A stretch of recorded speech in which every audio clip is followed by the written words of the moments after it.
is a journey.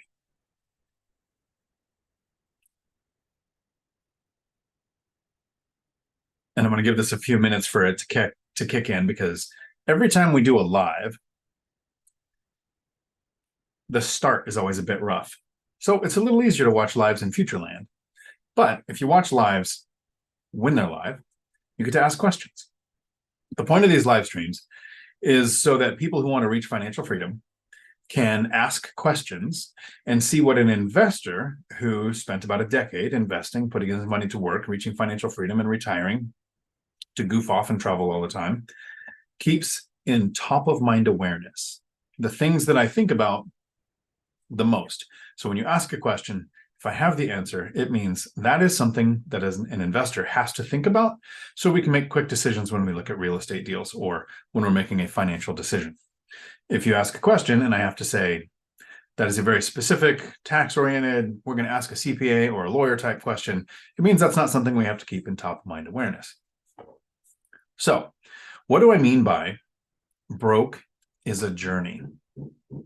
Most people talk about financial freedom being a journey and the choices we make that end up with us being able to make work optional. Some of us choose to retire. Some people who have made work optional continue to work. The idea is once it's optional, you get to choose. Before it's optional, this is a sentence that I think irritates some people when I say it a certain way, but if you have to work because you need the money, you're broke. Period. Even if you made $1 million a year, but if you have to work because you need the money, you're broke. I'll explain that too. So what I'm going to do is I'm going to take you through a journey of people who are choosing to be broke, who had the same opportunities as somebody who chose to make work optional. So we're going to go back about a decade. A decade ago, we have a single parent with 3 kids who gets laid off from law enforcement, finds out about $89,000 in bad debt in his name that he didn't know existed until the divorce. Once laid off from law enforcement, gets a job at a CDL school making $17 an hour. That's the starting position of this person. On the other side, we have a veteran with over 15 years in the military who has a spouse who is a manager at a small company. Their combined income is equal to or more than the first stories at any point in time. The first couple of years, the single parent with 3 kids saves money, moves from his house into an apartment, rents out the house because he has a bad debt to income ratio, and he needs to get rental income on his tax returns. The couple also has a kid, buys a house. Smart move. They use the VA loan. They get into a big house, plenty of bedrooms, so they will gain equity. 2 years later, the single parent buys a duplex.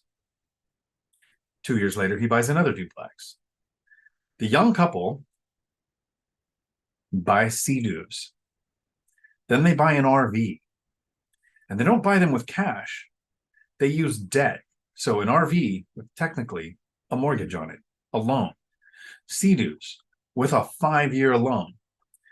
Each of the couples has a vehicle that has a car payment, which means full coverage insurance. The single parent with 3 kids drives 15 and 17-year-old Jeeps, basically having a Jeep Cherokee and a Jeep Wrangler that were over 15 years old, so that with the 2 vehicles, one of them would run well enough to get him to work. 2 more years, the single parent buys a 4-plex, continues to house hack at 8 years of investing. At 8 years of living, the couple that had all of the same options combined made more money, had less debt to start, move to another state, sell their house, take the equity gains, and buy an $800,000 house. At this point, that couple asked the single parent, why don't you buy $1 million house? You make decent money. You have several rentals. You could totally go buy $1 million house. So they buy an $800,000 house. The one that bought the 4-plex buys a triplex and then a duplex. and then this year moved into another duplex that is a house hack.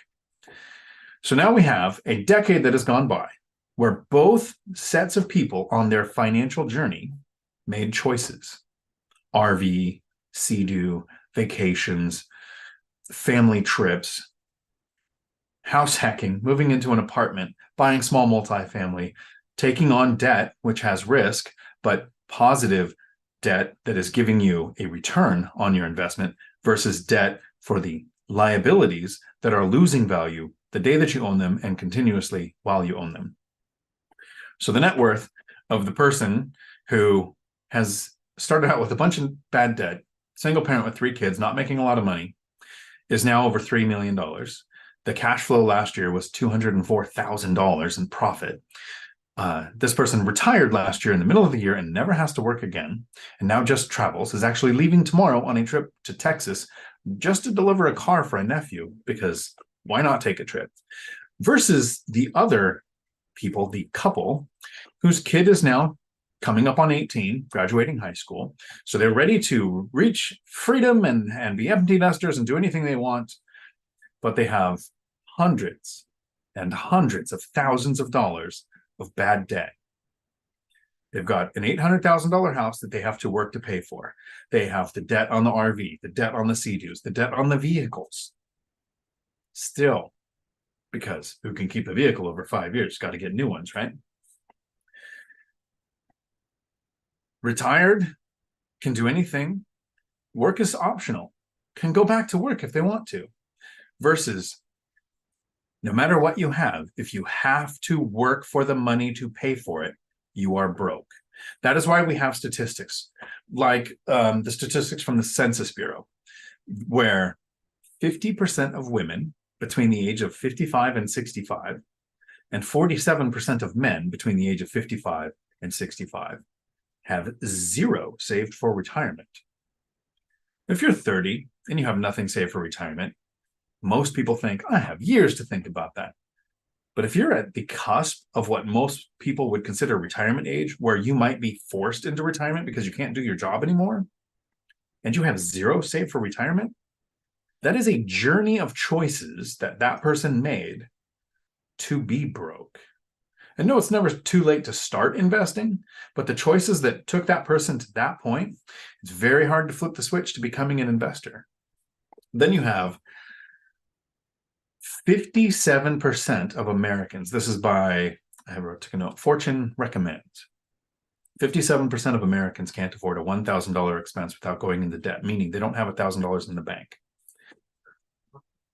4 out of 10 people who work for companies that have 401k programs don't contribute at all, not even for the match.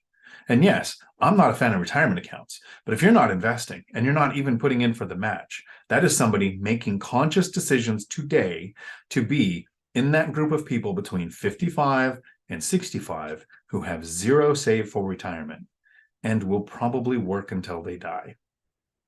Being broke is a journey. The choices you are making today are going to impact you, because here's the sentence I usually wrap my videos up with. You are going to be alive in 5 years, and you should start investing like it. You're going to be alive in 5 years. You are on that journey, right? There's only one other option. So if you're on the journey to be here in 5 years, what you choose to do today is going to determine whether you're broke in 5 years or whether you're on the path to financial freedom in 5 years. It's frustrating when I interact with people who have the same information, the same knowledge, watch me how I'm investing, see that I'm investing in things, and actually ask me things like, why don't you buy $1 million house, when that person is making decisions that is going to have them broke and working into their 70s when they had all of the same options, maybe even some more options. When they started this a decade ago, they didn't have the same amount of bad debt. They made more money. They had the VA loan available. They had all of the options. But they were on a journey of live for today, because why make tomorrow better? I can think of no other reason why they did this. I have a couple of guests joining me today, or a guest joining me today. He'll be popping in here as soon as he, I think he's picking his kid up or dropping his kid off, but he'll be in here. And then if you are in the course that is coming, the Zoom call for the course tonight is at 6 o'clock. So this live stream will have to end just before 6 o'clock Pacific.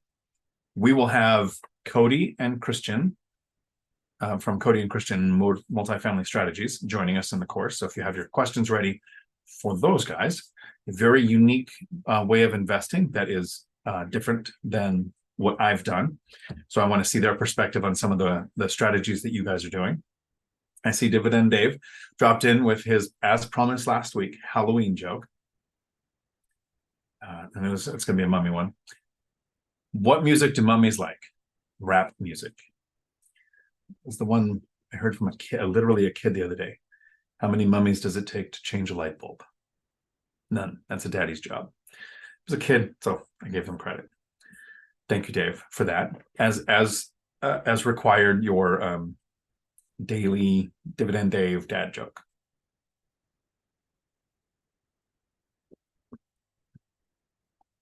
So this is a chance for you to get questions into the chat. Financial freedom, making work optional, investing in real estate. This live stream in present bill, not future land, is happening on Halloween. So happy Halloween. I actually lent out my full pirate regalia. So I'm not dressed. So like I said in the chat, I dressed up like a sociopath today. So if you ever see me dressed like this, that's me being a sociopath.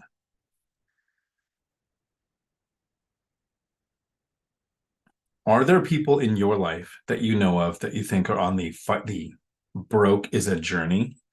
And no matter what you do or say to those people, they're going to stay on that path? One of the reasons why I think this community, YouTube, university, the one rental at a time meetup that's happening in February is so that we can find people who think the way we do. We all might invest slightly different, but we all have pretty much the same goal. How do we put our money to work so we don't have to? And there are some people where they're working for financial freedom so they can retire their spouse, right? Frank and Cynthia. Frank wants Cynthia to retire. Cody got into investing because he wanted to retire his mom, which you should ask him in the course, and I'm pretty sure he did that. Howdy, Bill. When you said, hello, Dave, I wanted to make Dave's not here, man joke, or open the pod bay doors, Hal, because that was Dave too. Ninja Vanish, howdy. Keep going, Richard. Happy Halloween to everybody. Josh, I'm going to watch this from my motorhome. Nice. My friends that bought an RV, it is never something that they're going to monetize. I've got a friend, Dan. He's the one who taught me the very valuable lesson that you can't drink all day unless you start early. Has an RV, but he has it on a pad on one of his properties, rents it out.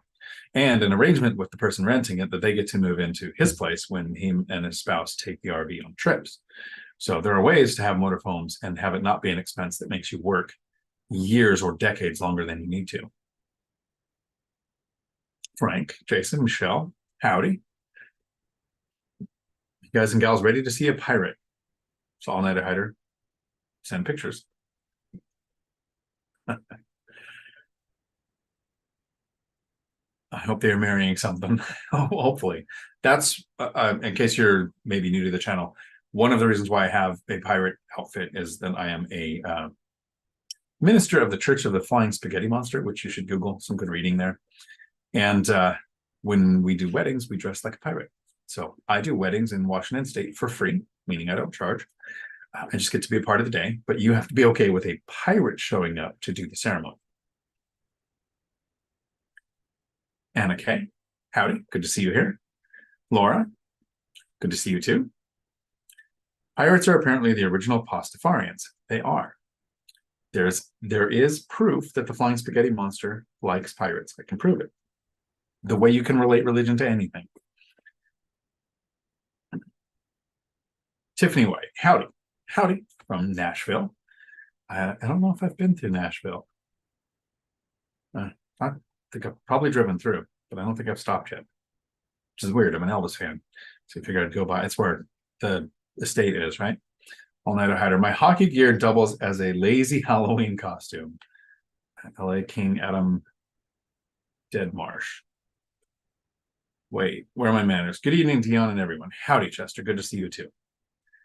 Nola 46 from Louisiana. I figured with Nola, but I only know that because I watch NCIS. So it's not like I've been there a bunch. How is Louisiana these days? The last time I drove through Louisiana was years ago. There was a massive storm going on and a diesel shortage. It was rough. Dividend Dave. I'm getting through all the hellos. I want to get to the questions because the idea is you never know when somebody else is going to ask a question that makes you think of something you didn't even know was something we needed to know. Working on making work optional myself. I will get there. Raymond, let's get you there. That reminds me, there was a question that came in and I said I would do it. Oh, I said I would do this on this live stream. So before the live stream ends tonight, in case it looks like I'm going to forget, please remind me. I'm talking about the path to financial freedom. And in several videos, I've talked about side hustles. So for when I first started investing, I was saving for the down payment for my first house hack. Right? Originally, I thought I was going to buy a single family house, but they don't cash flow in my area. So I switched to small multifamily. I was working, I worked a bunch of overtime, and I was playing World of Warcraft and selling things online.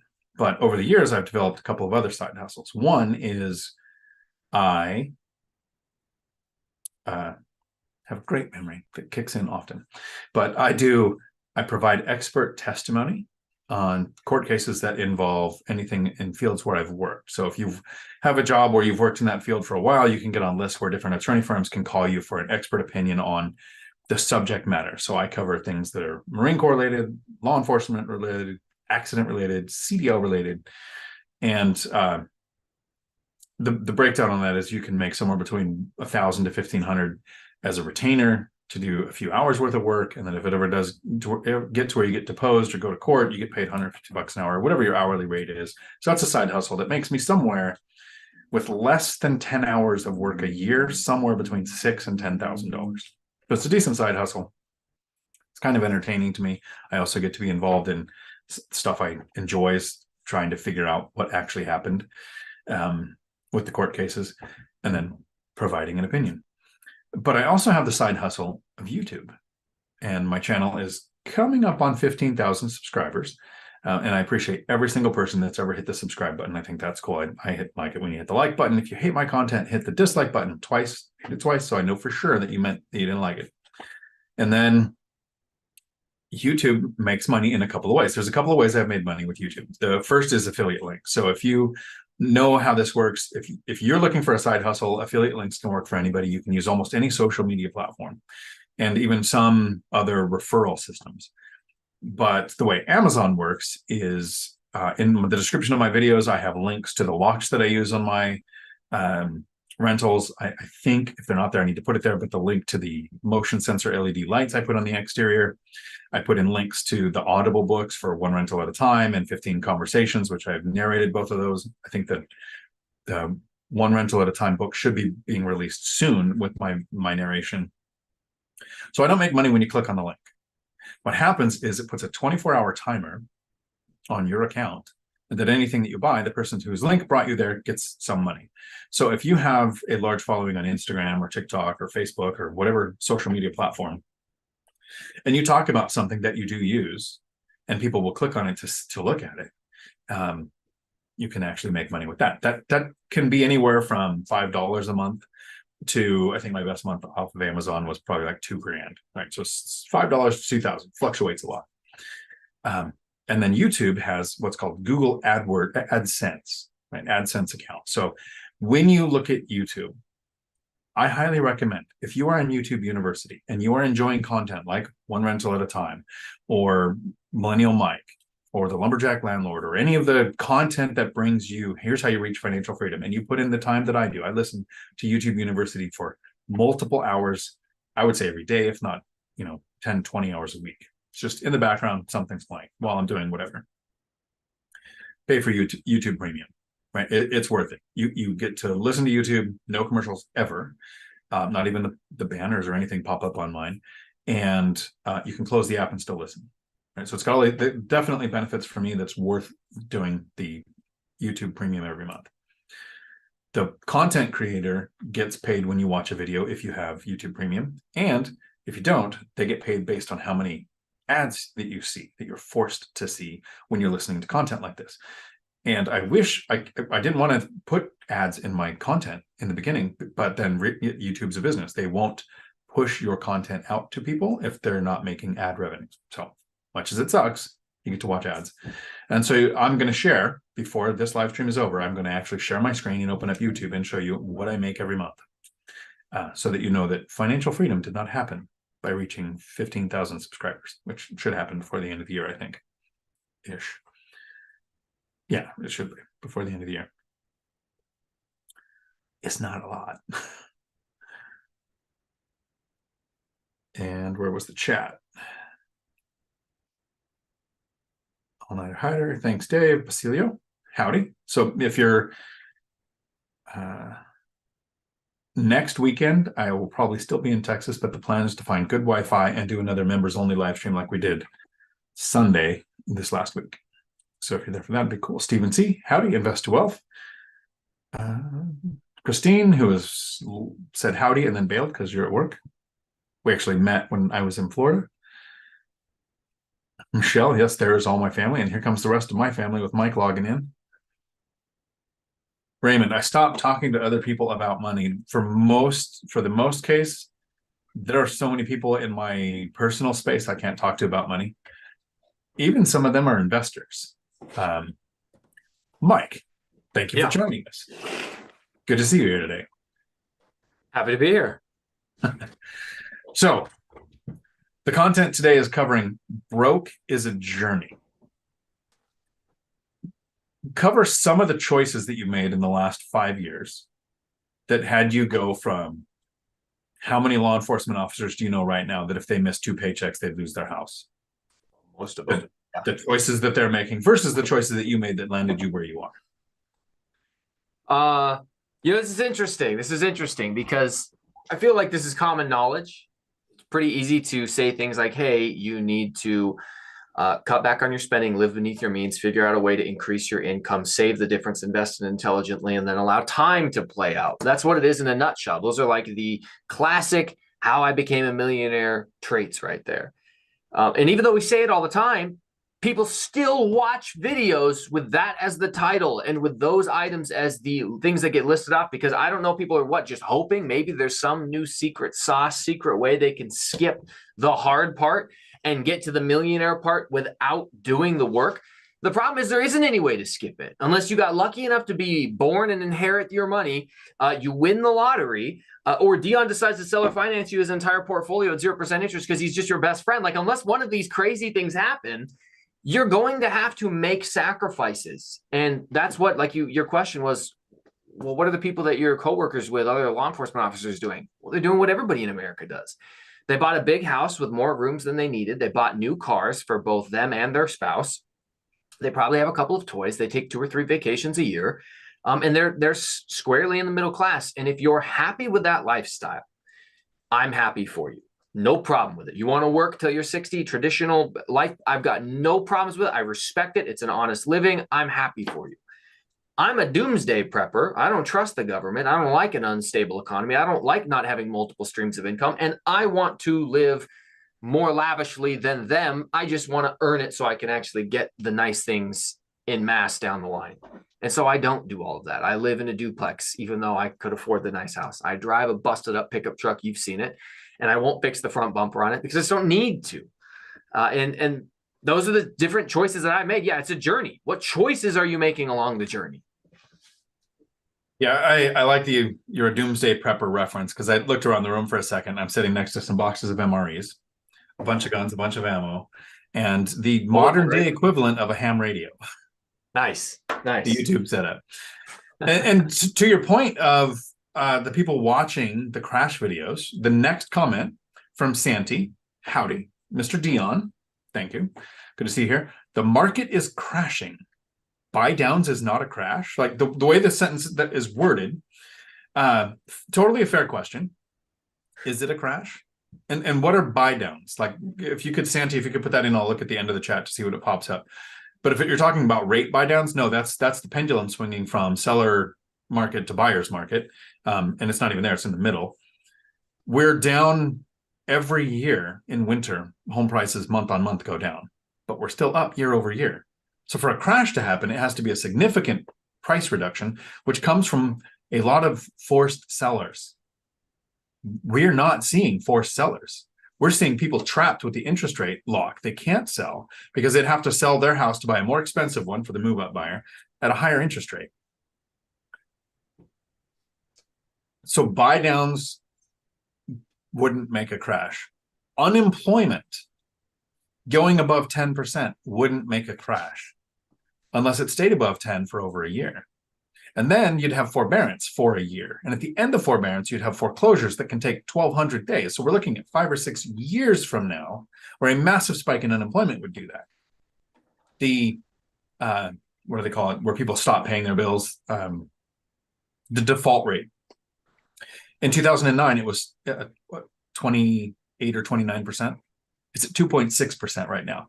So when it goes up 100%, that's going to sound like this massive default rate. It's a fraction of what it took to cause 2009. But here's the really cool thing, Santi. And this was something that I talked about with the three amigos this morning. We want the crash just as bad as anybody else. First, it doesn't impact our cash flow. Because when the crash happened, millions of people went through foreclosures. That became renters, increasing demand on rentals. So I'm looking for the red herring, the thing that will say rents will come down. But it's harder to buy a house right now because we have high prices and high interest rates, which causes more people to rent. If there was a crash where a bunch of people lost their homes, it would cause more people to rent. Almost any economic scenario, rents are forced up. So I'm curious to see if you had, Santi, the more definition on what that was. But that's the I want to say mentality, not sentimentality, but the mentality is there is a reason for a crash that can be articulated every single day. And it's very new and very different than the last 1,500 reasons for the crash. So I'll take, before I ask Mike if you have any comments on this, the last thing is from Warren Buffett. If he knew what interest rates were going to be in 2 years as a stock investor, he wouldn't change how he invests. If I absolutely knew that there'd be a crash in 2 years, it wouldn't change how I invest. I look for a cash flowing deal that gets me a good yield now. Any thoughts on are buy downs an indicator of a crash? No, a rate buy down? No, a rate buy down is not an indicator of a crash, and people are stretching. I made the prediction like a year ago that the crash bros to save face would eventually start saying that, well, if you look at nominal prices, inflation adjusted, the real values, maybe we can massage the statistics to make it look like prices have maybe come. Dude, they're in panic mode. All right, the crash. They've been calling for a crash for years. I made a 4-part mini series exposing reventure consulting for being a crash bro. And those videos turn a year old in like 2 months. And I'm waiting for the year anniversary so I can go back and respond to the thousands of comments and just say, told you so over and over and over and over again. You made the point that a temporary bump in unemployment won't necessarily crash the economy. Do you want the proof? What happened during the stay home 2 weeks to flatten the curve? We spiked to 20% unemployment nationwide for like a month-long period. What happened to prices during COVID? They skyrocketed. You would have to have sustained unemployment, and that alone won't do it. It's the sustained unemployment, people's inability to then pay for their houses, that would then flood the market. Flooding the market with inventory is the only way to get a crash. I asked you earlier this week for a diagram you have that shows in every single decade since the 1950s, pay attention if you're listening, in every decade since the 1950s, we have built 20 million or more housing units a decade, except for the last decade. 2010 to 2020, how many did we build? 5 million. A 75% decrease at a time where our population is still increasing. There is no supply. Perfect. Here's the graph I'm talking about. There is no supply to justify a housing crash. We are significantly underbuilt. So because of this one thing, forget every other metric out there. You have to have a surplus of supply in order to see prices come down. That one metric right there just shows, dude, we're 75% underbuilt for that decade. It's not going to happen. As much as I wish it would, it's not going to happen. Yeah. And that's just the one metric. And now you have, there was no profit in building starter homes for a while. So we had people building the $700,000, $800,000 homes because the margin was there. And then they built some apartments. Well, now interest rates have tripled. So the builders aren't building for next year or the year after that's inventory, meaning the lack of builds is going to continue.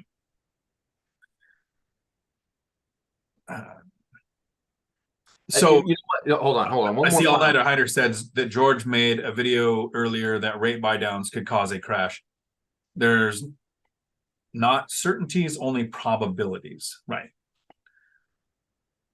I left a lot of comments refuting his points. Nice. The people making the Crash Bros videos are actually smart, and they're making tens of thousands of dollars a month, costing people hundreds of thousands of dollars. You have the video that's coming up on a year, but we're looking at 4 years of this. Right? There's an eviction moratorium. People don't have to pay the rent. You can't kick them out. All landlords are going to fail. So people that didn't buy in 2020, end of 2021, rates are on the rise. Wait for interest rates to go up so high that prices come down so that you can afford to buy it, because that's not how it works. But that's what they said. So you were waiting. Well, 2022, prices and interest rates were high, so people didn't buy. 4 years of double-digit appreciation, double-digit cash-on-cash returns, the tax benefits, the principal pay down. I mean, the average investor who listened to a Crash Pro and took no action for 4 years is out at least $500,000. And 3% interest rates for the next 30 years of their life. Yeah. It's so weird to sit back and think, we're saying it right now. Don't rush to buy. Don't wait to buy. Hunt for a great deal. When you're ready and you found a great deal, you buy it. Could be tomorrow. Could be 2 years from now. I've been saying that exact same thing since before the pandemic. I have a prediction that Crash Bros will pivot from price Crash Bros to interest rate Crash Bros. That's what Meet Kevin did, and he's not a Crash Bro, right? He'll make a crash video. He's smart, so he does. Here's the label: 40% crash, and then he spends 15 minutes talking about why there isn't a crash coming. There's no adjustable rate loans like we used to have. It's not ninja loans. He'll go through all the same data we do, but he's smarter and puts on the thumbnail that gets the clicks. I understand. Frank says, my old circle of friends and family, mine too. I still spend time around certain people, but I can't bring up. I have a friend who was a mortgage underwriter.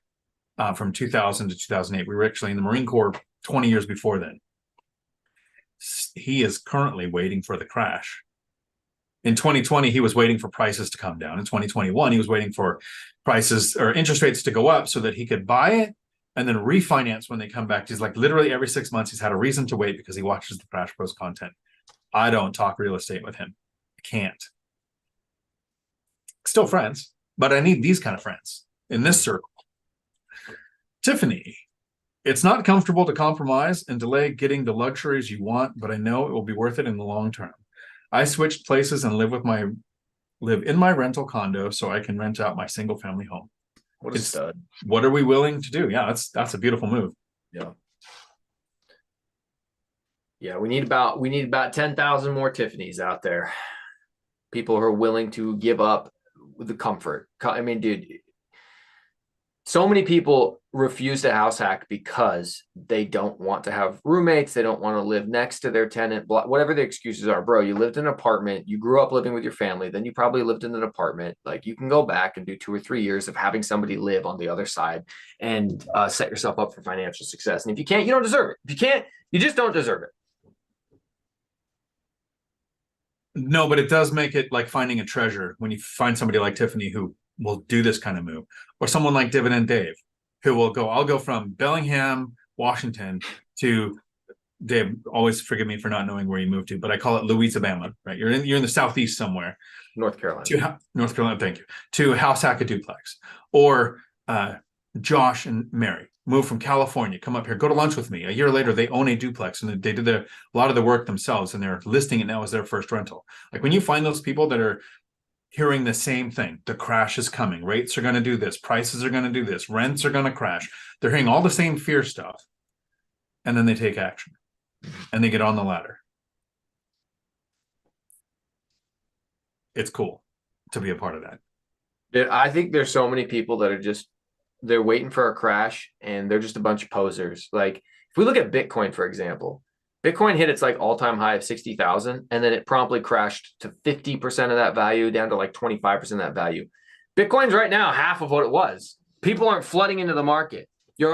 Most people are just cowards. They're not going to jump on the opportunity. If housing tomorrow dropped 30%, the amount of people who would instantly start saying, I'm waiting for it to drop another 20. They just wouldn't get in. They wouldn't see the opportunity in front of them. They'd find something else to complain about because they're a bunch of do-nothing losers. And I don't mean to make you feel bad about yourself, but go look in the mirror. You're going to make an excuse not to buy at any point because you are a coward. You're afraid and you're not cut out for it. So get out of the way. Dion and I are busy winning. Thank you. And I see Santi clarified here. Buy down rates by seller is the same as a price discount without altering the system as sold below asking. That's a market cycle. So when it's a seller's market, the buyers pay for most of the closing costs and they buy their own rates down. I've done that. When it's a buyer's market, the seller, that has nothing to do with the home prices, inventory. Well, I guess it does have to do with inventory. The more inventory there is, the longer things sit. But right now, things aren't sitting longer because there's more inventory. Things are sitting longer because interest rates are higher. So can it impact the overall purchase price? Yes. But will it cause a crash? I don't see it. Jason, howdy. Not sure if you addressed this, but thoughts on November 18th, Fannie Mae 5% down mortgages. So I've got two schools of thought on this. You're tracking this, right, Mike? The November 18th, 5% on all 4 units or less, all small multifamily, conventional loan, owner occupied, not FHA. So mortgage insurance can drop off. They don't have the sustainability qualification on it either. So it really comes down to debt to income, including the rents, on what you'll qualify for. So here's what I think. The person who doesn't watch the REI Avengers, who doesn't absorb content on how do I study a market, learn what average is, learn to calculate yield and cash flow. Those are two separate metrics. Like you want cash flow. Will it make money once you move out? Will it have a negative cash flow? But what is your yield? So you're pursuing the best deal. The people who are watching our content and are studying their market will be able to look at a triplex or a fourplex that now has the option of 5% down. Single family, house with ADU, and duplex pretty much always have, but now this is triplex and fourplex kind of adding it to the mix. They're going to buy some great deals. The person who's watching our content, but the person who's not, is going to hear house hacking is when you buy a property that you live in or you rent out rooms and you can use a low down payment and get better interest rates, but they don't go through to the next step of what is my yield and will it cash flow once I move out? And they're going to buy bad deals. It will not be enough bad deals to upset the market or cause price fluctuations, but it will mean that in 2 or 3 years, there will be people who are struggling to keep those properties. If they can maintain it and keep the properties, because the benefit of this is fixed rate debt, because that's really what happened in 2008 is people borrowed more than they should, leveraged more than they should, and then the rates adjusted. So even if they didn't lose their job because of the unemployment spike, they couldn't afford to keep the house. Well, with fixed rate debt, that's not really the problem. But there are people who will do that. So my two trains of thought is if you're an educated investor, even a new starting out one, and you buy a great deal, it'll be a benefit. The other person, I think, might not lose it, but will add years to their investing if they ever do invest again beyond that. Michelle, they see my lifestyle and don't like it, but when I say I travel for free and looking at retiring early, they forget they don't like my frugality. Exactly. I saw of course, every meme that comes across hits everybody, but it was, they laugh at you in year 1, in year 5, they ask you how you did it. Pretty much how it goes. BuzzTune, howdy. My friends make fun of my 99 rusted Toyota constantly. Yeah, I dealt with a lot of that. BuzzTune, in case you weren't here at the beginning of the video, Cody and Christian are supposed to be in the course video that starts at 6 o'clock tonight. So hopefully you can make it there. Roman, howdy. When you do the wedding as a pirate, be sure to keep your hands on your own booty. No promises. Understand and utilize. Howdy. My favorite YouTube channel. Thank you. That is a huge compliment. Sully, howdy.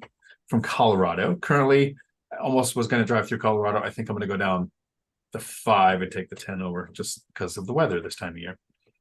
Currently searching for our 8th house hack while listening to you. How do you handle tenants who purchase trampolines for their kids?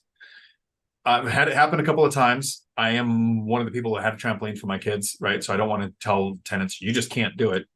So I contact the insurance company and I say, what is the cost difference if I have a trampoline on my property? If they make a cost difference, I go to the tenant and I say, look, this is my increased insurance cost. If you would like to absorb this, I'll be okay with the tenant having a trampoline. If not, can't have it.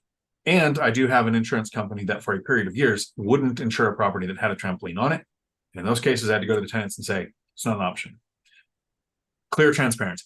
Share, I had it. I hope you can have it with your kids. Maybe that's a Gen X thing. I don't care if people fall and break bones. You're just supposed to. It's part of growing up. But it's got to be covered by insurance. And then the tenant needs to have renter's insurance, but I still want my homeowner's insurance to cover it in case theirs doesn't go over the whole thing. Opinions on trampolines, Mike? They're a lot of fun, but I don't want my son to break his arm, so I have to pay the medical bills. So I take him to a bouncy place, park, and he can go crazy there. That's usually what he picks for his birthday. Nice. Gotta think of how many bones I had broken by the time I was 18. Afro-capitalist, howdy. Friends and family would like for me to invest their money for them. I don't flip, I buy and hold. So how I would structure the deal where everyone can win, price of homes, 100 to 150,000 down payments, 20 to 40K. So they want you to invest it, but you're a buy and hold. So you're not a capital generator, you're a cash flow generator. If you're going to be doing that, I think if I was going to do that for friends and family, that's when an LLC makes sense, right? The LLC's purpose is to protect you from someone else's mistakes.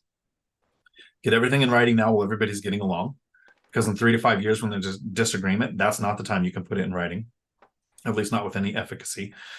So in writing, LLC now, clear expectations, and know your family.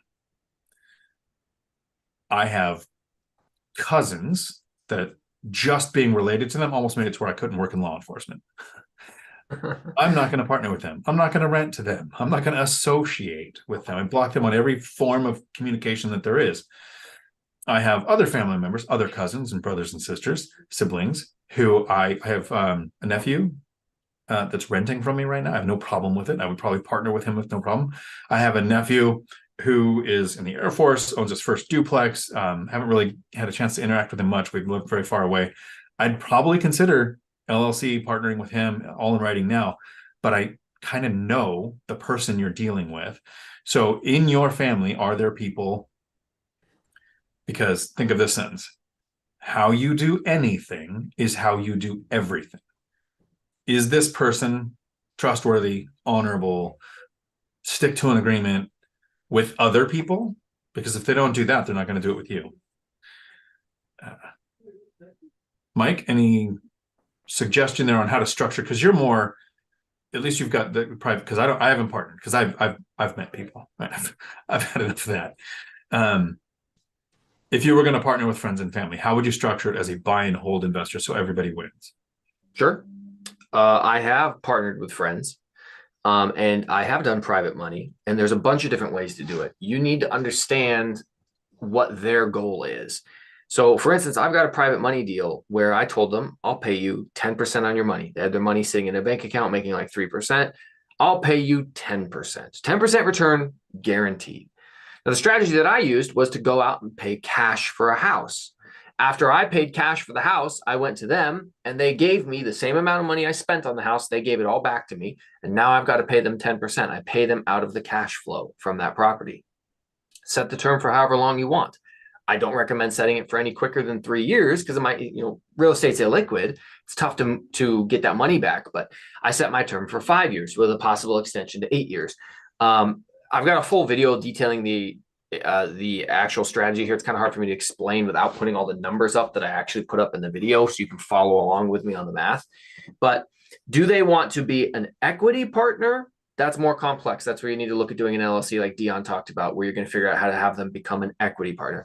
Or do they just want to make a nice return on their money that's sitting around? Because that's invested for you. You're going to do all the hard work of managing it, of when, you know, the tenants don't pay or there's an eviction, you're not getting paid. As the investor, excuse me, as the operator and the guy putting the deal together, you stand to make more money, but you also stand to lose money. You take the risk. If they're the investor with just their money coming in, they're like the bank. They're getting paid. They're just getting paid a better rate than what the bank is. And if you're saying, well, how do I cash flow a 10% payment? Well, it's interest only. Well, how can you do interest only? When do you pay back the principal?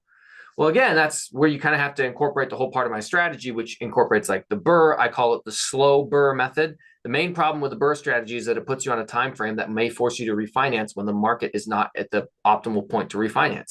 So if you could stretch that process out, buy, remodel, rent, but refinance anytime you want over the next 8 years and cash flow that whole time, it makes it much more attractive. So I would say you need to understand private money. Could you also have them do hard money lending? Sure, but hard money lending sucks. It's way more expensive. And if this is a friend or family and you're helping them out, they're piggybacking off of your experience. They want you to do work for them that they don't want to spend the time learning themselves. Then I'll just pay you 10% for your money. Give it to me. I'll give you a paycheck every month. That's a pretty good deal right there. And if they do want to become an equity partner, okay, sure, fine. But you're going to need to take more steps, as Dion mentioned, and they need to be okay with the potential risk of, shoot, roof blew off, tenant's not paying, we got an eviction. Some people won't want that. And it sounds to me like if they're coming to you for you to do the work for them anyways, they probably don't want to do the work. So talk to them about private money. Very important question from Captain Sags here, Tony, who I believe is possibly moving the Tacoma FI meetups to Mondays. Because I'm having trouble getting to the Tuesdays ones since I do the live streams and the course stuff on Tuesdays. What character are you playing for season 2 on D4? I'm sorry, Tony. I want to plug Blizzard and say they're doing a good job, but the Druid killed it for me. As soon as I saw the Druid characters, I stopped playing Diablo 4. So I don't know if I'm even going to look at season 2. Sully. A tenant has a handful of broken down cars in the driveway. I feel like calling the city, but maybe I'll get hit with the fine. How would you handle telling a tenant they have to get rid of the cars? No, I have a specific way I handle this. Mike, do you want to go first? Is it in your lease that they cannot have those things there? If it's not in your lease, if it's not explicitly stated somewhere, you know, you cannot have these cars, or they have to at least tell you which cars they have, then you might be out of luck. And on top of that, are they parked in the driveway versus parked on the street?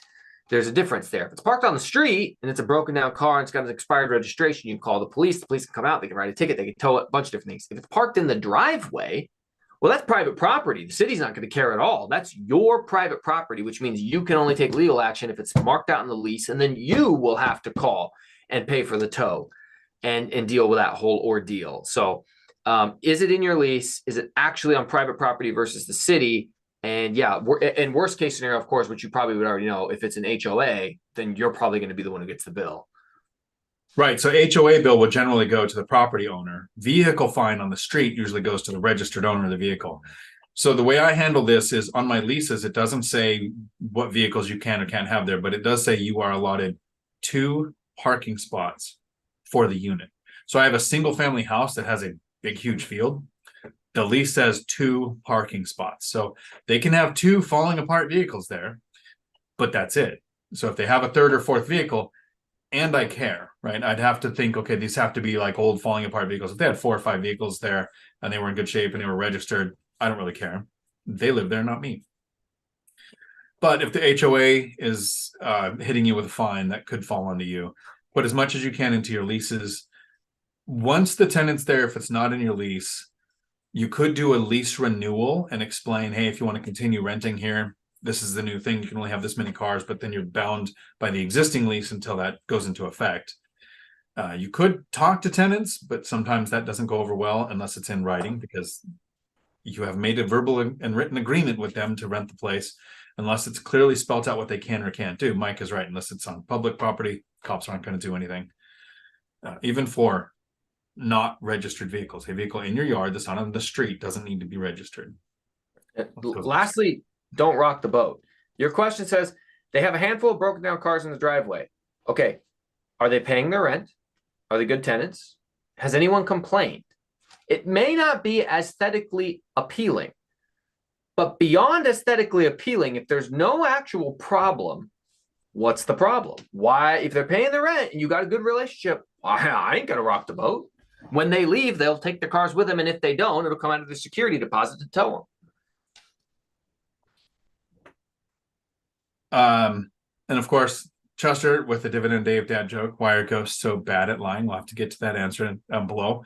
But Jason, Thursday morning, your video comes out with the three amigos on your late question on house hacking versus, I've already uploaded it because I'll be driving. So it comes out Thursday morning, 5 a.m. Pacific, on what would we suggest, house hacking New York or investing out of state. And in that video, we actually talk about Mike.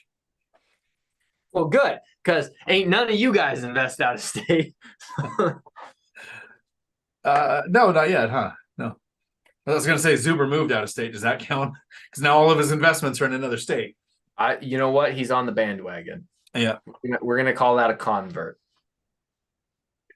Matt. Howdy, Matt. Completely unrelated to real estate, which is totally fine. This is open question, open format. What did you say you used to study and learn other languages? It's the same system that I used for teaching at the CDL school. It's called the Pimsleur method. The Pimsleur method is structured in such a way where you tell somebody a fact, like an absolute, and then you ask them about that absolute. Because when you are certain of something, your mind will create long-term memories. When you are in doubt, your mind doesn't bother creating long-term memory. So if I said, Mike drives a white Corvette, what color is Mike's Corvette? And you were to answer white, 10 years from now, you will know that Mike had a white Corvette because your mind knew a fact, was asked it, and then created the long-term memory chain of that fact. That's the Pimsleur method. It's used for languages. And then the system that I did was about 6 months of the app, the Audible Pimsleur book downloaded, going through 30-minute segments until you own it. Then you go on to the next one, you go on to the next one for about 6 months. And then I'd go to YouTube University and I would look up children's cartoons like Dora the Explorer in Russian or Cantonese or Thai, or I tried Polish. They have 7 genders. So no, wasn't going to work. Very rarely get to use any of the languages that I took the time to learn, which is then the ultimate. If it's a perishable skill, it's like firearms. If you don't use it, it goes away. So getting the chance to hang out with somebody from Colombia or from Thailand that doesn't just want to speak English because it's easier, because their English is better than my Thai is going to be. Stephen C. Howdy. So many people on that path that just don't want to change. They complain but refuse to accept that it's their fault. Exactly. Chester says ghosts are bad liars because you can see right through them. Matt, what part of Texas are you going to be in? The cool fact I learned today is that El Paso is closer to Los Angeles than it is to the other side of Texas. That's how big Texas is. So when you say I'm going to Texas, it's like, oh, you can have 17 states in there. Which one are you going to? I thought I was going to Austin or something, but I think I'm going to San Antonio. And so that's where I'm going to be. I have to Google first, do they have reciprocity on concealed carry there? Texas. They probably have constitutional carry. Yeah, right. That was the nice thing about when we went to Indiana. Didn't matter. Yeah, right. In that state, everybody's good. Yeah, no, that's what sucks. So like when I drive through, so I have a permit for Washington and a permit for California, but I don't have a permit for Oregon. So when I go through Oregon, it's in the trunk, ammunition is separate. I'm a target like everyone else. Everyone in Oregon is a target because it's so hard to get a permit there. Yeah. Dividend Dave taking off for dinner.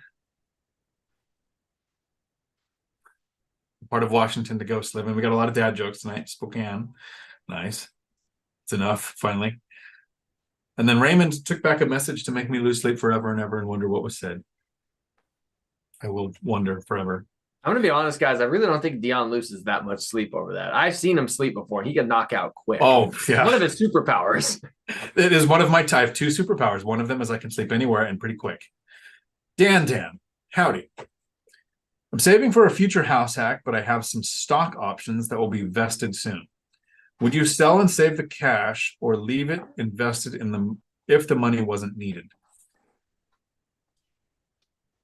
I think it depends on the timeline on when you think you're going to close on the deal. Because, you know, it's when are you ready? When did you find the deal? So you've got to study the market, know average, be able to identify the great deals, know the asset class you're going for, make sure that your life is ready. The problem with having money in stocks is, and attack me and hate me all you want, this is just my perception. It's made up BS paper that can drop to zero at any minute, or have a 30% drop like it did in March of 2020. So if you need it in a shorter period of time, I would say less than like 4 months, I'd probably take it out and put it into cash. I'd probably contact your CPA to figure out what time of year or which year you might want to take the money out in, because you might have made more money this year than you plan on making next year, or vice versa. So there's a tax implication there of when you should do this. But if it's over 4 months, I'd probably leave it vested, because even with the 30% crash we saw in March of 2020, it was recovered within a few months. That's my opinion on that. Do you have an opinion on when you would take the money out of stocks? I have a Roth IRA that's invested in mutual funds. I've been investing into it since I was 23. And I still put $500 a month into it. For me, it's not my plan A for retirement. It's not plan B. It's like plan C. And since I can afford to drop the $500 a month, I just do it as my backup to my backup plan. So if you have a small stock portfolio and you've got some stocks, I'm not against it. Now, if you're trying as hard as you can to come up with the money and you did need it so that you could get into your first house, like, well, then yeah, get rid of that crap and do what's better for you. But based on the way you asked your question, it sounds like this is just kind of some extras. Like, I really wouldn't worry about it that much. And you may find that 5-10 years from now, the market's banging along or something happens and there's another, hey, we're going to let you dump out of a retirement plan or sell and not have to pay the penalties or something, you know, then that might be when you want to take advantage of it. So. And then All Nighter Hider and Raymond are here talking a little bit about George's video on buy downs being a crash. It's a market cycle. The price reduction isn't a price reduction. The seller's buying down your rate. The buyer can still buy down the rate more. And if the buyer doesn't buy down the rate or the seller doesn't agree to it, like, is it happening enough for it to be on every single deal? We're still at over 30% of deals are all cash offers above asking, right? So the negotiation power isn't there yet for all deals to have buy downs. It is becoming more normal.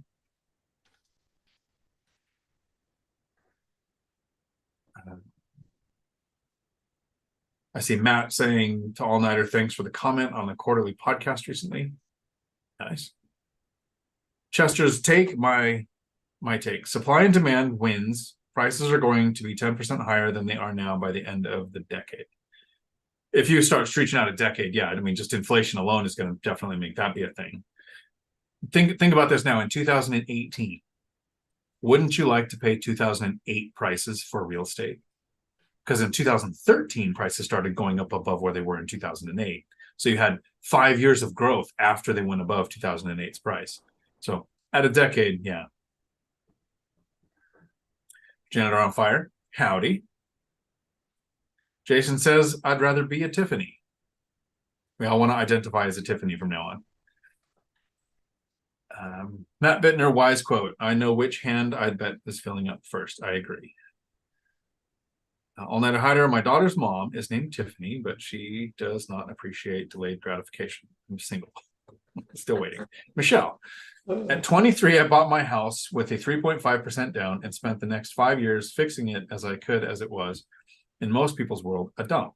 And even at that, I had to live with roommates. Yeah, what are you willing to do? Absolutely. Tiffany, I didn't plan to stay in this rental condo more than 6 months, but it is financially a happy accident. The cash flow from the house pays the expenses on the house and the condo, a form of house hacking. Agree. Laura, House hacking is amazing. Thanks, Dion. I am almost living for free in a high cost of living area, even with the out of control property insurance. And I think there was another one where if it wasn't for the high cost of property insurance, I could be getting paid to live in my house. House hacking. And there are people who have their mortgage that they're covering 100% of it themselves and the high cost of insurance. Laura, you've probably done this already because I think we've mentioned it in videos before, but have you contacted your insurance company and asked if you could raise the deductible? Often the higher the deductible, less likely you are to use it anyway, the lower the premium. So one option. Christos, howdy. I've been house hacking a duplex for 6 years. I love where I live. I also bought another duplex behind the one I live in, remodeled it myself, and it just cash flows with just one side being rented. Sounds like a good move. I'm house hacking a duplex. I plan on staying here because of the location for at least the next 5 years, at least. Yeah, if not the forever home. Jason says smash the like button, which would be appreciated. I see we have 40 likes so far, so only hit the like button if our content earns it. And if you don't like our content, hit that dislike button twice so that we know for sure you meant it. Laura, if it wasn't for the high, yeah, there we go. Tony, valid point on the druid character. Can be a smexy sorcerer, though. True. I usually pick a caster, stuff you can't do normally. Stephan, good point. Mike, if there's a good tenant, why make it an issue? True. Christos, thanks, Kenny. The duplex I live in cost me $200, but that 200, so it cost 200,000 or 200 a month. But that's because it's under rented. Super long-term tenant who has been great, so I give them a lower rent than market. I kept rents low one time on a good tenant, fixed income, so I could see doing that too. It's not always about maximizing rents, but sometimes it does make sense to use the binder strategy on a good tenant. But I like the idea of not rocking the boat. Jason, how do I find the Three Amigos content? So on one rental at a time, every Tuesday we record videos that come out and it'll have the Lumberjack Landlord, Zuber, and me in the thumbnail. Kind of like Mike does videos with Zuber every Sunday that comes out, usually responding to comments that people leave on the One Rental at a Time channel. Those are some of my favorite ones to watch. Michelle, going to speak Spanish so we can practice. I would love that. Thank you. You can speak Spanish if you practice. I can't tell exactly what it said. Voy a hablar. I'm going to speak Was it only in Spanish so you can practice. There you go. There you go. Yeah. I thought I spoke decent Spanish, grew up in Southern California, worked in the onion fields. Like I had like conversational Spanish, got to Colombia and realized I spoke a very specific Southern California Spanish that doesn't work anywhere else. Even stop signs weren't the word I was expecting. It's like alto everywhere I've seen. And then you get there and it's pere, P-E-R-A, pare. And then Michelle, I'm going to say a word. Please type this in the chat. I went to the town of Pereda. Everybody try that without Googling it. Type in the word Pereda. If you were in Colombia and you went to a town called Pereda, how would you spell it? Michelle, you should know how to do this. It is not what you think. And I'm sure I'm saying it's wrong. Pereda, you know. Chester, I had an awful dad joke where the punchline is blueberries, but 2 is enough for tonight. I agree. All not a hatter. Texas is constitutional carry. Yeah, so I'll be fine once I get there, and I have reciprocity in Arizona. I have the permits for California here. So, do I go through New Mexico on the way to Texas? I don't know. I went to school in America. We don't learn geography. Adam, howdy. Howdy, fellas. Not sure if the problem is on my end, but my super chat keeps getting canceled. I've had that happen before many times on your channel, on different channels. Sometimes it's just a glitch. That's just weird. Well, I appreciate the attempt. Make sure you get your question in there, and then we'll get to it, definitely. Ninja Vanish, hit the like button. Again, appreciate it. Buddies, howdy. Kenny, similar here, but no house hack. Purchased duplex 2021, 108,000, one tenant, been there 9 years. Low rent, then second unit, cash flow is great. That is the perfect scenario for my binder strategy. That's when I do it. I tend to buy it with tenants that are paying below average rents, and that tends to fix it. But you bought it in 2021. Imagine if you could buy it now with those interest rates. Sully. When Section 8 grants a rent increase while tenant is month to month, do you have the tenant sign a new 1-year lease, or do you leave them month to month for flexibility? Thanks a million for answering my questions today. Happy to answer them. Thank you so much for asking them, because this is going to help you, me, and everybody else who hears this that ever has a Section 8 tenant. I prefer 1-year leases because if I want to get another mortgage, my lenders have occasionally asked that the majority of my leases have at least 3 months remaining. So a month-to-month tenant doesn't contribute toward your debt-to-income ratio with some lenders. The stronger your underwriting, the better your chances at a better rate and less closing costs. So I would personally myself sign up for the 1-year lease. Section 8 might have in different areas a rule on how many rent increases can happen in a year. So signing the 1-year lease doesn't seem like it would stop you from having a rent increase. I have done a lease renewal with a Section 8 one tenant where we renewed in October, and January 1, there was a scheduled rent increase in that 1-year lease. So it went from the beginning of October to the end of the month of September. And so the rest of that year had that increase. So you can put that into the lease too. How would you handle that, Mike? Section 8, that is month to month now. They agreed to an increase. Would you go to 1 year, or do you keep them month to month? I renew leases on all my properties, all of them. We put it at a new year. I want there to be an extra barrier for them to not move out at inopportune times. I want to be able to have that little bit of consistency. I mean, you don't want, well, I know you like to have your Dionisms be counter to the conventional wisdom. So you say, I actually want them to move out in January. I want my leases to end in January. I don't.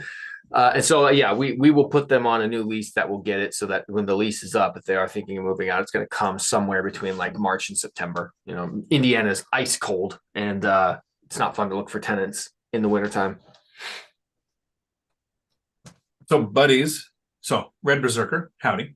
But Buddies has a question here. I'm approaching the ability to retire on rentals. What is your number one tip to do this successfully?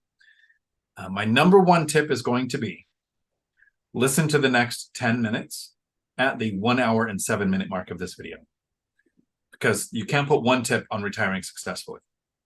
It'll be several tips, but in less than 10 minutes. First, I take this from Joe Kuhn. He is a channel here on YouTube, Kuhn, that you might want to check out. He retired with stocks using the bucket method. So different strategies, but I watch a lot of his content because he often talks about retiring to something, not from something. So there's financial success, but then there's life success too. When you retire, what are you going to do? Or could you be like Michael Zuber the first 6 months, feel like he failed when he retired? He might have to go back to work because he didn't know what to do with his time. And lucky for all of us, he decided to write a book and start helping other people buy one rental at a time. So that's the first thing, is what are you retiring to? Second thing is be conservative in your numbers. For me, it takes $4,000 a month to cover my living expenses in an average month, even less than that usually, but an average month where I do stuff. I didn't want to retire until it was 4 times that. Right. So the smaller the freedom number you have, the bigger the multiplier I would want. So if you can live on $1,000 a month, I would want a 5 or a 6 time multiplier before you can retire. But if it takes you $20,000 a month to retire, a 2-time multiplier might be enough. So for me at 4,000, when my cash flow passed 16,000 a month, it felt kind of weird working. So that's probably why I retired. Diversify your strategy. I wouldn't want one 20-unit apartment complex that paid for my retirement, because what happens if you have a massive bed bug infestation or the economic drivers close to that property close down? So I want small multifamily that's at least 10 miles apart with aspects of the property that help limit tenant turnover, because that's one of the bigger expenses that you can have. So I want side-by-side units, washer dryer hookups in each unit, garages, at least 2 bedrooms, right? And so your diversification strategy. And then Mike, you're killing it with your Section 8 in Indiana, but I would kind of like to see some not Section 8, some Section 8, like a little more diversified, because what happens if you have a bad experience with the housing authority where the bulk of your rentals are, it impacts your entire portfolio. So I would see a little bit more diversification, which you're doing short-term rental where you're at, possibly doing another house hack soon, as soon as I talk you into it. And make sure that your investment properties are close to several economic drivers. Don't be in a town like Port Angeles where they have the mills, and when the mill shuts down or goes on strike, the entire town, Aberdeen, is impacted, right? It's one of those kind of areas. But if you're in an area that has a higher population, a base, port, college, hospital, Boeing, Amazon, several different reasons why you're going to have tenants when something changes, like a port going on strike, I think that's going to make you more successful. So what are you going to do? Are you diversified, and are you conservative in your numbers? Mike, anything I'm missing that you want to make sure you do before you retire on your rentals? Yeah, somebody who's not there yet. I've got 15 rental units. I'm currently under construction or remodeling on 5 of the 15. But what do I want to do? I would probably want to stress test, just like everything, I'm a police officer. I'm on the SWAT team. We do rehearsals before every operation. Depending on how complex the operation is, we may even construct a fake house or fake area to look like the house that we're going to go perform an entry on. We want to stress test and know as much about what we're going to do before we actually step off and make entry into a house. The same thing with retirement. I will probably sit there before I'm ready to actually retire. In the 6 months before, even though I'm going to keep working, I'm going to be like, all right, all the money from my regular job is going into a different bank account. Can I make it work off of just what I have in coming in from my passive income from real estate? If I have one bad month in there, okay, well, I guess we got to figure out how to fix these problems. So I would stress test before you pull the plug. I think that kind of goes without saying.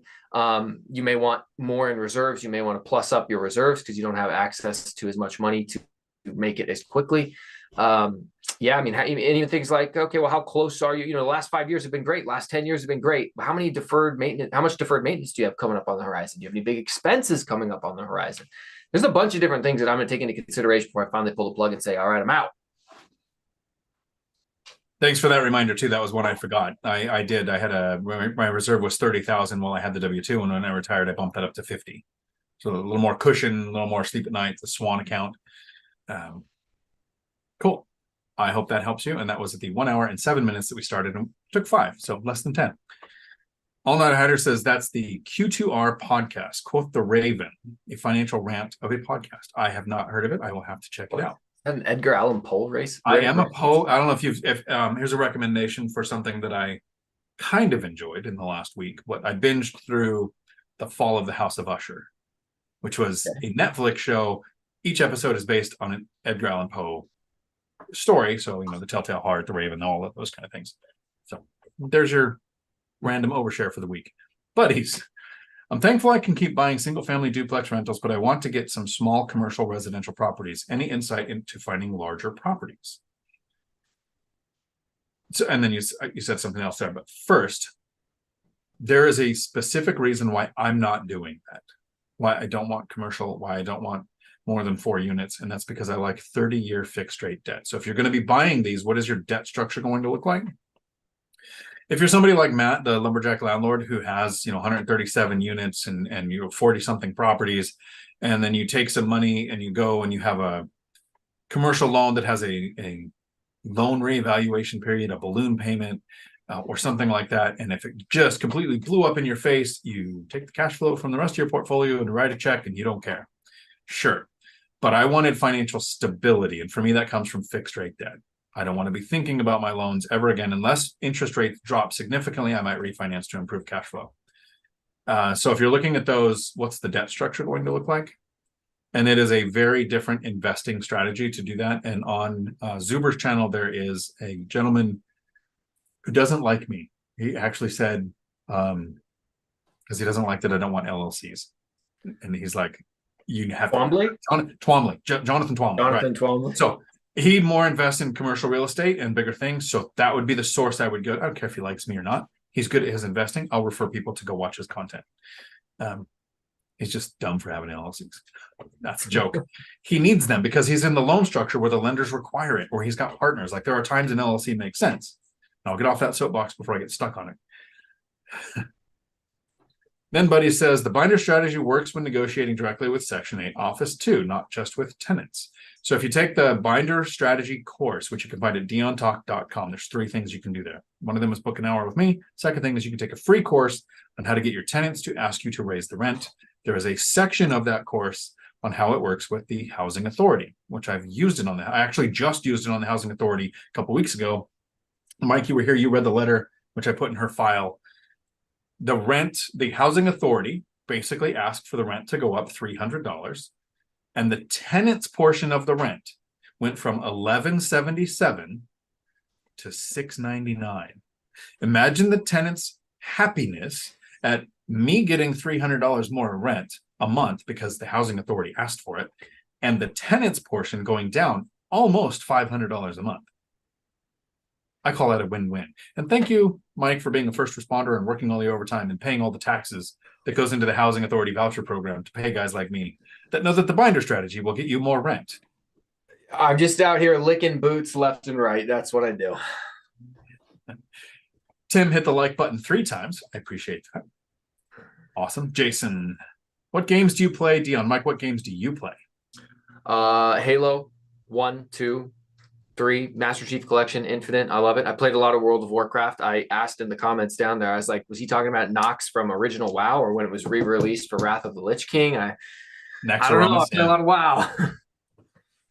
So I played WoW up until 2015. Then I stopped and focused on work and investing because it was making more money than I was making on World of Warcraft. I was making $300 to $500 a month playing WoW, and this is a WoW hoodie. That's a Horde emblem, which I almost got the tattoo For the Horde. But then I grew a beard, so you wouldn't see it anyway. But mostly now I'm playing VR games. Zenith, if you have VR. And then the rest of your question, it's been a while since I played Warcraft. There's a hoodie. Last time I was in Azeroth was a Nax game. I sold my high tier undead rogue for $1,000 on eBay. Yeah, I made a lot of money selling things on eBay. Best sale I ever had was a castle that I got for free in a game called Ultima Online. Sold it for $1,400. Took me about 2 weeks to do it, but still. And then Tiffany has attempted Pareda. That's not it. It's how you could tell if somebody's been to Colombia when they say it, because when Michelle writes it down here, if you see it on the map or you see the town you want to go there, you will tell people, I am going to Pereira. That's the way it looks like it's spelled, but it's Pareda. Did I miss that Dion is coming to Texas? Yes, to, forgot the name of the town. San Antonio? Is that what I said? I have to remember. I get the address. I leave tomorrow, but I'm going to hit California first. Matthew. I have a 2-bedroom, 1-bath, side-by-side duplex. How do you handle a lease with Section 8? Do you make it with the housing authority or with the person? Great question. So Section 8 doesn't sign your lease. They're actually not on the lease. You have a lease with the tenant for the whole rent amount. Now, I screen them just like any other tenant. I want a 700 credit score. I want no evictions ever. The one thing that would be a little different is if you check income on your tenants, that might not apply to Section 8 because the housing authority is the source of income for their rent. The housing authority signs an agreement with you, which is not a lease. The agreement states this person qualifies for this amount. This is how much we will pay. And you get a letter, and I actually put it away. I had it here. This is what they'll pay, or this is what the rent is. This is what the housing authority will pay, and this is what the tenant pays. Sometimes the tenant pays zero. It's dependent on an algorithm that is how many dependents are in their family, what is their actual income, what is the amount of the rent. Very different for each one. So it's not like you can go in this county, they'll pay this much for a 3-bedroom. It's each person has a voucher that qualifies for a certain amount based on their metrics. You sign the lease with the tenant. If it's going to be through Section 8, you want to see that they have a voucher. You contact the housing authority to make sure that they're qualified, and you send in an email. This is the amount that the rent is going to be. They will clarify things if you're not using Section 8 before, like your place has to be approved. So they're going to come and inspect it. So if you're buying a place that has Section 8 tenants, it's already inspected. If you're trying to put a Section 8 tenant in for the first time, it'll have to be inspected before they will sign the agreement. Then the housing authority will respond either in an email or in a snail mail letter. If you sign the lease with the tenant, we agree to pay this amount. And that's generally year long. They don't want to do longer than a year.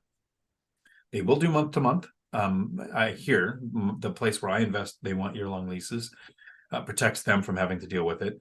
And they'll generally do rent increases at the end of your lease. You can go to the fair rent, fair housing, whatever it is, the link that shows you per county, per zip code, per state, what they'll pay to look at the increase that they're going to have, but they have very specific metrics and they'll rate your property. So they might pay less than what they are qualified to. Some places they pay less for a mobile home. If Section 8 is looking at paying rents, they do not look at amenities. They only look at bedroom count. They don't care about family room, den, swimming pool, garage, storage. None of that matters. It is how many bedrooms, this is what we'll pay. And then there's something about they won't pay for utilities for tenants. So if you do things like you need to charge the tenant for water, in most cases, you're just going to have to charge the rent at the highest amount you can to include the water in that. Anything I'm missing there on the Section 8 question? Oh, you knocked it out of the park. Cool. And you have to take off to go get your kid, right? We're gonna go trick-or-treating. I gotta leave in about 15 minutes. Okay. All right. Well, that is a very important. I don't want you to miss that. You're going trick-or-treating or trunk-and-treating? Trick-or-treating. Trick-or-treating. Okay. Cool. Mike, we're talking next from the yes, exactly.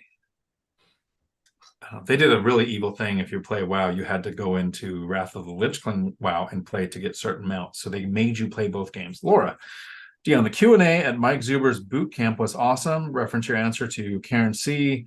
If multiple adults are planning to live in the same house, do all of them must meet the 700 credit score? No evictions. No evictions, yes.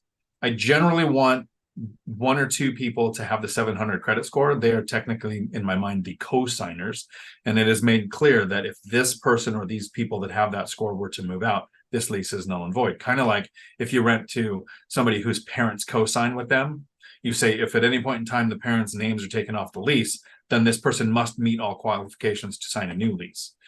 So no, not everybody, but I do. And this came up in the thing because I talked about if somebody applies for one of my rentals, every adult has to fill out an application. That gives me their eviction history. Some people want criminal history. Gives me work information to verify. But it'll give me the credit score too. And then I say, because it's, if you're on apartments.com, it's $45 for the application fee. If you're on Zillow, it's $38. I said, for every additional adult that applies, it's an extra expense. So I will take that out of the first month's rent. So we kind of share that cost. So if you have a family of 4 moving in, they're not paying 4 application fees. They do have to do all 4 applications. One of them has to meet my credit score criteria. And then my lease will specifically state if this person's name is taken off the lease, then the other tenants can't. There's a wording on it that I used for my attorney. I don't remember it now. So, hey, there's a video I need to make. I will cover that. But yeah, they'll have to fill out an application. No evictions ever. No one can have an eviction and rent one of my places. Not if it was from the 1700s. I don't care how long ago it was.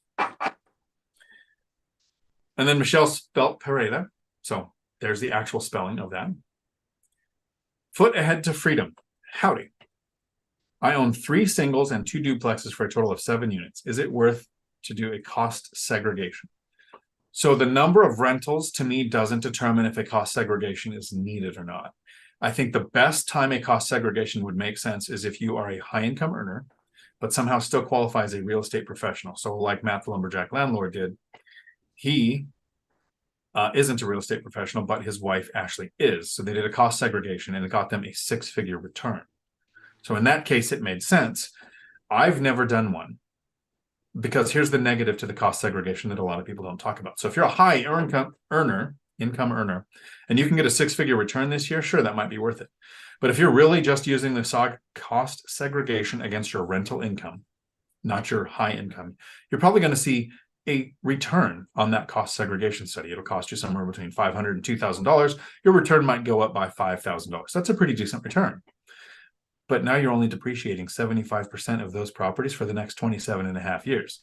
That is a significantly less amount of depreciation over the length of your depreciation schedule. I don't want that. I want the full depreciation every year when I buy a property. So if you're a high earner and a real estate pro, I think it makes sense. It has not once made sense to me yet. Even though I was a high earner for the last couple of years, I wasn't a real estate pro. So it wouldn't have went against earned income. It only goes against rental income. Wealth building journey. Here's a secret, everyone. Well, 2 technically. Assets equal liabilities plus equity, and a weighted average cost of capital and the Fed. I think you lost me there, Chester. I haven't had enough water yet to keep up with you. Assets equal liabilities plus equity. I can kind of follow that. The weighted average cost of capital and the Fed, not following. Buddy's question from Millennial Mike. What keeps you motivated to keep competing against yourself? It's a good question.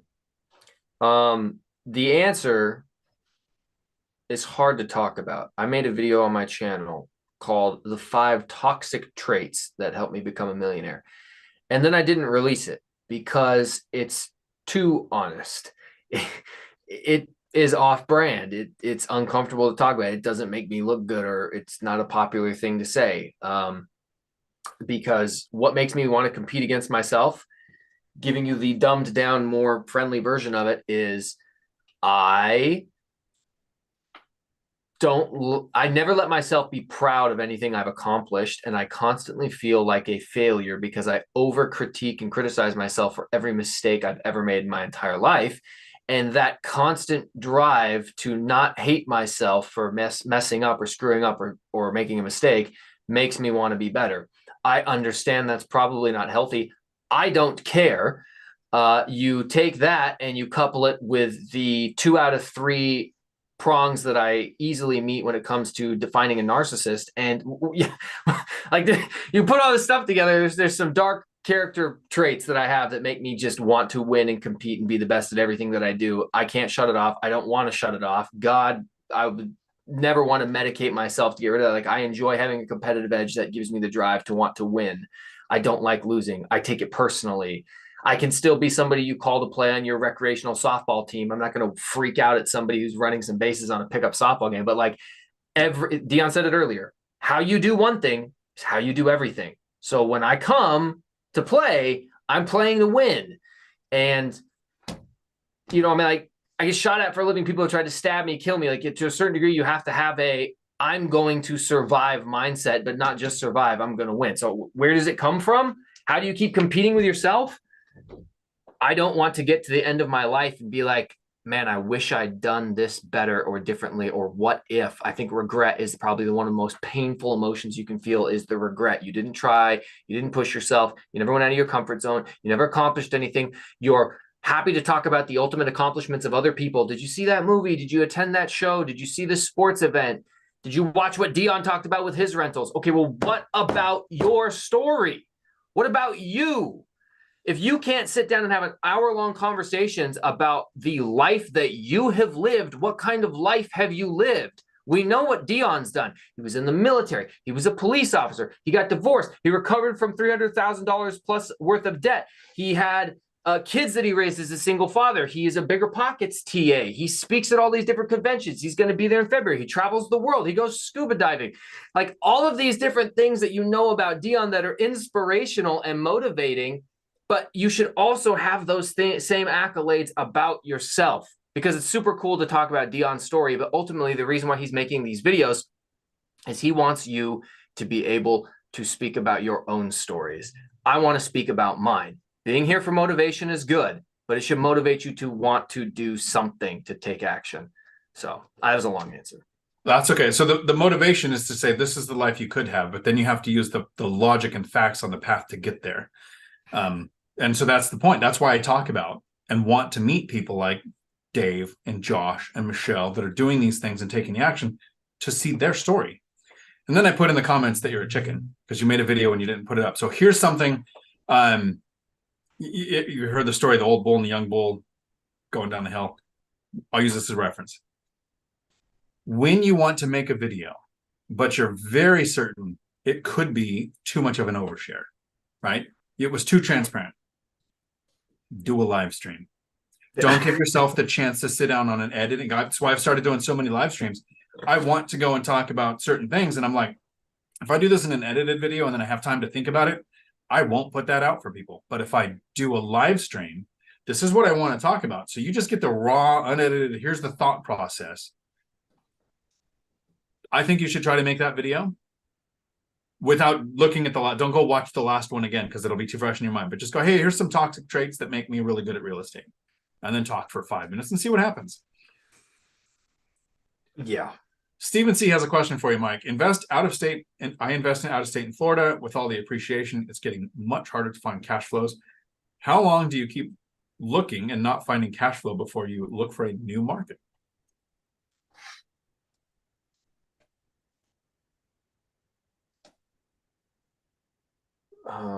Sorry, I was reading the question from Stephen C. Yeah. Yeah. So you can't buy something that doesn't cash flow. I'm seeing a lot of information, a lot of people pivoting, people who used to talk about buying cash flow, people who used to talk about mailbox money now saying, oh, mailbox money doesn't exist. Please forget the first book or two that I wrote talking about mailbox money. Like, I don't know who those influencers are, but you should listen to what I'm saying now, which is buying for appreciation. Hey, wonderful, cool. Appreciation is awesome. It's an afterthought. Here's the problem. If the market doesn't cash flow, you're continuing to look. Is it going to get better? I honestly, I don't know. I mean, rates are so high, prices are so high. That's your monthly payment right there. Okay? So how can we create more cash flow? We've either got to get a lower price, a lower rate, or more in rent. Which one of those is likely to happen? Rent's bad for the economy. Our rate's going to come down. I hope not. Our price is going to come down. I mean, I would love for them to personally, but I seriously doubt it. And so if your market isn't cash flowing, you can't make sense of it. Well, then you need to figure out an alternative, which might be creative financing. Somebody mentioned here earlier, Pace Morby talking about his creative financing strategies, and he has some really good strategies. Not sure how they're going to work in the market we have right now, where banks are going to want to be a little more cutthroat, but maybe it works for you. As I mentioned earlier, private money, I'll add on to that seller financing. Seller financing is a holy grail of real estate. The terms are made up. You can make your deals cash flow. It's very hard to find them, but if you can find them, I just closed on a seller financing deal in the last 2 weeks, $3,000 down, 0% interest. They are out there. They're rare. They're tough. I'll give you a little tip on how to find them. You need to start networking with wholesalers. Wholesalers are constantly papering a market with advertisements. We'll buy houses quick, fast, for cash, get you out of a problem. But not every single person that a wholesaler buys a house from is someone who's distressed. There are just people who are they're tired, they're annoyed, like the guy I got mine from. He just wanted to move and get rid of it. He needed some repairs. He didn't want to deal with it. Sell it to a wholesaler. If you talk to your wholesaler and you educate them on seller financing, it's another tool for them to get a prospective seller to say yes to. Hey, will you take a 50% off cash offer? No, pound sand. Well, will you take a 30% off seller financed offer? Well, now maybe they're willing to consider that. It's just an extra tool for the wholesaler. So if the wholesaler, and so long as you're still paying the wholesaler's commission, what do they care if it's financed or a cash payment, so long as they get their assignment fee? So you need to network with wholesalers, because how I found my most recent seller finance deal, Dung Tai, a guy in the Lumberjacks course. I don't know if he's taken Dion's course, but he's in the Lumberjacks course. 66 plus rentals in New York. He's a wholesaler. He comes to me and says, hey, I got this guy wrapped up on some seller financing terms in Indiana. Mike, are you interested? I was like, yeah, bro, let's look at the terms. And they're phenomenal. So you may be struggling to get out there and find the buyers. Piggyback off the person who's already papering a market with tons of advertisement, getting people calling them. Educate them, the wholesaler, on seller financing, and then come through and close the deal with them. You've got a lot better options. So if your market doesn't cash flow, wholesaling might be the option into a seller finance deal. And yes, if all else fails, start exploring other markets. But here's the thing. Every single market, including Indiana, every single market in the country, deals that looked great a year or two ago suck today because of the same problems that are happening everywhere. So you can't just escape somewhere else. Yeah, you can still get some cash flow.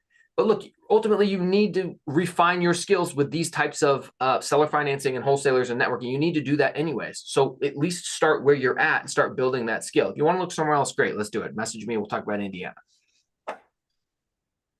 Oh, it's a great answer. I love it. I was probably on the cusp of starting to look at another market within the next 6 months. I expanded my market a little bit where my systems already are, the handyman, the contractors, all of that. So I don't know if there's a timeline on it. It probably depends on how hard is it to all of a sudden find the deals if you can't find them anymore. Are you watching days on market and making low offers? Have you expanded out a little bit further from the cities in where you invest and where you're at? Because rents and prices usually hit an equilibrium the further out you get. And then the wealth building journey here, Chester says, the practical example is a 50-40-10. That's where he's talking about the 3 different ways to buy, which he spoke on earlier and confused me. But now I'm tracking and I understand. You're either buying it with debt, cash, or equity. Nice. Dion, I'm going to take my kid trick-or-treating, all right? All right. Have fun. Be safe. Thanks for having me. I'll Don't see forget you. the dad tax on the candy, though. Oh, dude, it's already coming. You know it is for sure. I'm looking for my Snickers all day. You be safe down in Texas, and I'll see you when you get back. Ciao. Cool. I always like that Mike comes and hangs out with us. He's got a lot of perspectives on investing different ways than I do. And I think it's really good to put them together because, and we say this often, there's no one right way, but there's a one right way for you. But he says, Jonathan is dead to me if he doesn't like me. And not everybody likes me. I'm not that likable of a guy. I understand it. And then Jason, yeah, the one before the big nerf. That would have been wow back in the day. And then my chat moved. Laura says, you have a highest amount of deductible insurance allows. I've also been dropped. Yeah, that Florida, California insurance companies going away. That's got to be frustrating. I've got a very simple lender reached out and said, your insurance doesn't seem to meet our qualifications. So I've got to contact insurance and get the binder, different than the binder strategy, from them to them to make sure it hits their stuff. Just that phone call, not even being dropped, just the lender saying, hey, verify this. It's more work than I want to do. And it's like 3 emails and a phone call. So I can't imagine getting dropped and getting new estimates and finding a new, that's going to be a pain. Jason, at least I heard it was a big nerf reducing 40-man raids, etc. I used to do EverQuest, 75-man raids, no voice chat.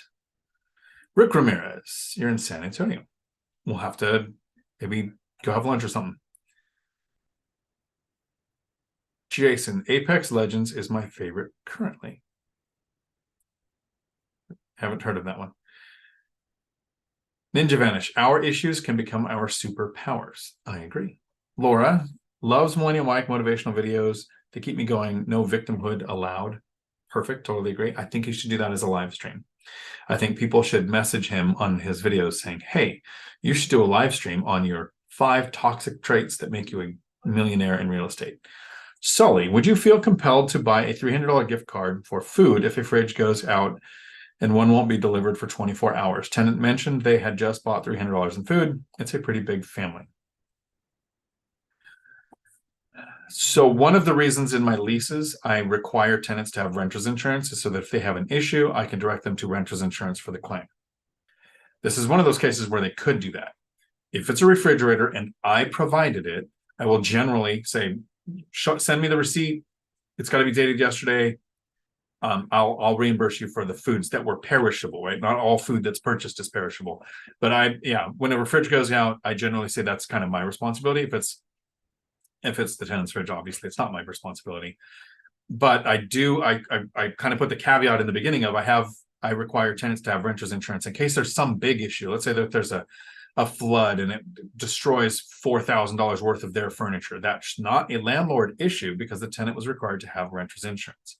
Right? So I have it in place for those kind of things. I don't check or care that they have renter's insurance. It's a requirement in the lease, so then I'm not responsible for things that their insurance should cover. But on the refrigerator, yeah, I would probably do the gift card. I don't know if I would do it $300 unless it was $300 worth of perishable stuff, because not everything goes bad. Show me a receipt. And I generally, what's your relationship with the tenant? Do you want to keep the tenant? Those are aspects of it too. Buddies, give a like if you want to see Mike's video he didn't post. Nice. Jason felt that. I did too. And Frank says, I think Mike described most of us. I agree. A lot of us. Robert, howdy. If I want to buy a house with Section 8 tenants, how would be the best way to legally raise the rents according to what Section 8 pays now? Like if rent's $1,500 and Section 8 will pay $2,000 for the same area. First thing to be aware of is if you buy a house with Section 8 in place, you are held to the existing lease. Right? The lease is between tenant and property. Doesn't matter who owns the property, doesn't matter who signed on the ownership side. The courts will usually look at a lease between tenant and property. Most leases actually have a paragraph on if the property is sold, this is still a binding agreement, right? Saying that this is going to the end. So you can't just buy it and immediately raise rents. The next step is, where do you invest? Is there rent control? Does the structure of your investing qualify for rent control? An example is in California. If you own a single family house in your own name, it is not rent controlled. You put it in an LLC, it is rent controlled. If you live in Oregon, I have a friend who bought a duplex. If you own a duplex in this area, it is rent controlled. But if you own or occupy one of the units, that property is not rent controlled. So you've got to know the local laws on how you can raise rents. Once you do that, you know what the rents are. Here's how it works for me with Section 8. Well, let's say their rent is, they will pay $2,000. And remember that the fair market rent is their limit, but it's not what they're required to go to. Some housing authorities can just choose a smaller amount and say that's as high. Some can go 10% above and say we're severely limited on things. We've got the budget, so we'll go 10% above. So there's a flexibility in there. I go to the tenant and I explain, here's your rents, just using the binder strategy. I say, here what their average is, here's what the housing authority will pay. So your rent's going to, in your case, $2,000 or $1,900 or whatever you want the rent increase to be, because you're not doing a rehab. So it doesn't make sense that you would get full fair market rents in the area if the area average rent was that. But fair market rents off the HUD, sure. You sign a lease with the tenant. You date it more than whatever is required. In Washington State, a rent increase has to be more than 60 days notice. So I would do it like the one that I just signed with Section 8 a couple of weeks ago, starts January 1st, giving December and November, and at the time, October, about half of October before this lease went into effect. Tenant signs the new lease. I send the lease to the housing authority saying, me and the tenant have agreed to this. Now, they might have a form in your housing authority because each county is different. They might have a nonprofit that runs it and has a system for doing it. So you send that lease with the new amounts and the screenshot of the fair market rents for your county and screenshots of Zillow, Redfin, Realtor.com, Apartments.com, rentals of the same number of bedrooms for rent at that amount or more as comps, because you're doing the work for the state employee. I send that email to the counselor that the Section 8 tenant has, right? So you don't know that yet. You'll do this after you close. But you send all of that to that counselor saying, here's the new lease, here's the date that goes into effect, here's the rent increase. So first, you have to stick with whatever lease is currently in place. Second, you have to know what your rent control laws, where you're at, because you can't go more than, if you do qualify for rent control, whatever their maximum allowable amount is. And then third, the way I present it to the housing authority. So it's kind of three things to consider there. That's how that works. That's a great question. Jason, for real, Frank, felt Mike's thing. Red Berserker. Only the real losers want you to give up your drive and fail like them, Mike. Stay hungry. That's the lobster bucket mentality. Put lobsters in a bucket and they will hold each other down to try to get out. And buddies, I saw your message before you took it back to make me lose sleep. Buzz Tune. Thanks, Mike. Needed to rewatch that clip. Yep. Jason. What if the tenant doesn't want to accept the increases and not sign it? That's the problem. Then you just don't renew and you get a new tenant. That's why I do the binder strategy. I actually show the tenant, here's what housing authority will pay. And then that's why I gave the example. The rent was, and I had the numbers here, and I had Mike read it during an actual, I think it was a members only live stream we did together. It could have been a course video. The rent was 22, it's going to 25. The tenant's portion was 1,077, dropped to 699. So the rent going up can make the tenant's portion go down. So if your tenant won't sign the lease, that's why they are the party that you start with. You can have a problem because the Section 8 can't make the tenant pay more, and the Section 8 doesn't agree to pay the rent. The tenant does. Section 8 agrees to pay their portion that the tenant qualifies for. So when you talk to the tenant, you don't just go in and go, hey, here's how much Section 8 will pay. It is, here's how much Section 8 will pay. Here's your current rents. Here's these comps in the area. This is what other units like this are renting for. I would like to sign a lease at this amount. This is what the housing authority will agree to. Basically using the binder strategy on the tenant and then the binder strategy on Section 8. Again, on that binder strategy free course, you can find at diontalk.com. I talk about how to do this with the Section 8 program. Stephen C., you guys are amazing. Mike is awesome. Thank you for that. Thanks later. I think we're through all of the questions.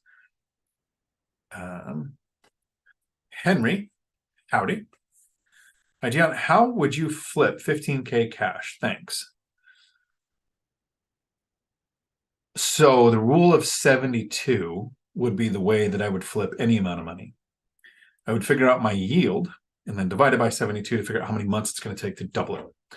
I'm not a gambler. I'm not an entrepreneur. I'm an investor. I'm specifically a buy and hold investor. So 15,000 would go towards the down payment of my next investment property, which would get me, historically, with all my deals so far, at least a 10% cash on cash return. So rule of 72, how many months would that take to double it? I'm not ever worried about flipping or doubling money. I'm worried about and concerned with, and how I reached financial freedom, is creating cash flowing assets that get a good enough yield to justify the time, energy, and effort it took to acquire that asset. There are a lot of ways to flip it, and that all depends on your skill set. Are you a car flipper, a couch flipper, crypto investor? That's none of the strategies I would use. You specifically asked, how would you flip it? I would flip it using the rule of 72, getting the yield, figuring out how many months it would take to double it. Probably not the answer you were looking for, Henry, sorry. But my investing strategy, and I'll be completely transparent with this, and this is definitely the water talking, the water that makes my eyes water. The way I invest is not sexy. It's not fast. It's not get rich quick. It's get wealthy for sure. I think, and I say this often, the average individual can reach financial freedom in 10 years or less and make work completely optional, even if you're not starting from the best position. That's what I teach. So I would say if you have 15,000 and you can save that towards down payment, closing costs, immediate repairs, and reserves, that is a part of what it takes to make that first purchase, to start the next house hack, to find the next investment property. One of the struggles that we run into with people that are on the broke journey, to go back to the very beginning of this video, is not understanding the power of $100. Some people will say, I don't make enough, I can't save 100. So obviously I'm only going to be able to save when I start making more. If you can't save when you don't have a lot of money, you are not magically going to learn how to save when you start making more money. So we learn how to save. So when you say I have 15,000 to double, to flip, you have 15,000 to put into a slower, less sexy strategy that has a higher likelihood of actually working. So as much as that might not have been what you wanted to hear, it's what I have to say. Remember, if you want views, if you want more followers, tell people what they want to hear. If you want to help people, tell them the truth. Laura, if tenants don't buy tenants insurance and something happens due to their negligence, they will file a claim against the landlord's insurance. That will most likely make the landlord's insurance go up. And I will refuse it, and I will provide my lease to my insurance company, and they will not be held liable. Has happened to me twice. Because I require renter's insurance, my insurance was able to say this is not a landlord's issue because you were required in contract to have renter's insurance. That could be state specific. Contact your insurance company. It was actually, that's one of the things my lawyer had me add to my lease when I said, what would make an eviction easier for you to do? She suggested that too. There was like 3 things that she changed. So if that happens, contact your insurance company and provide them with a copy of your lease saying, tenant was required to have renter's insurance. And yes, if they do have a claim, your insurance will go up. That's why I have high deductibles.